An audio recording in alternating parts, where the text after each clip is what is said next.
আচ্ছা ভাই, তাহলে আপনি ডিজিটাল শিরক সম্পর্কে আমাদেরকে কিছু ধারণা দেন। তো ডিজিটাল শিরক আমরা বর্তমানে ডিজিটাল শিরকের ভিতর পরে আমরা বর্তমানে যে সামাজিক যোগাযোগ যে মাধ্যমগুলি আছে প্রথম থেকে শুরু করে, তো ওখানে আমরা কথা বলতে গেলে আমাদের মনের ভাব প্রকাশ করতে গেলে আমরা বিভিন্ন ইমোজি ব্যবহার করি।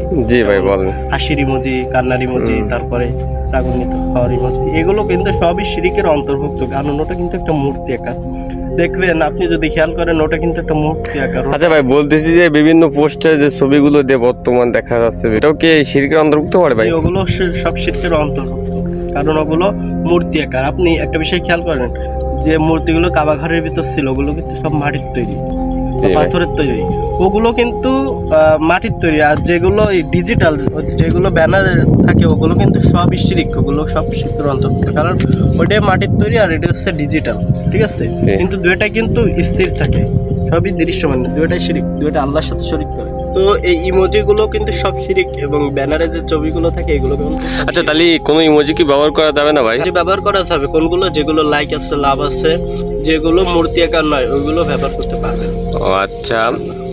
তবে আর একটা বিষয় জানতে চাচ্ছিলাম, সেটা হলো ওই যে অনেকের কাছ থেকে আর কি শুনেছি যে আমাদের ঘরের যে বোতলে যে ছবি টবি থাকে, এগুলো শিরক। হ্যাঁ, ওগুলো সব শিরক, কারণ ওগুলো মূর্তি আকার।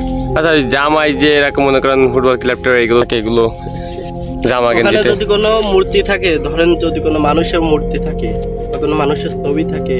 আচ্ছা, আমি এও শুনেছি যে এই বর্তমানে ভারতে মুভিগুলো আর কি মুসলমানরা দেখতে পছন্দ করে, তাই না ভাই? এই মুভিগুলোতে এই যে মিথ্যা ঈশ্বর বা এই দেবতাদেরকে দেখানো হয়, এই বিষয়ে যদি কিছু বলতেন ভালো হতো। এটা কি শিরক হবে? আমরা ওই যে হিন্দি মুভিগুলো দেখি, ওখানে কি ওই যে মূর্তির যে দুনিয়া, ওটার মালিকও কিন্তু এক আল্লাহ তাআলা। কিন্তু ওখানে দেখায় কি, ওখানে দেখা যাচ্ছে ওই মূর্তির সাহায্যে আর কি তারা, ওরা ওখান থেকে মূর্তিকে ঈশ্বর দাবি করে এবং ওরা ওখান থেকে সাহায্য।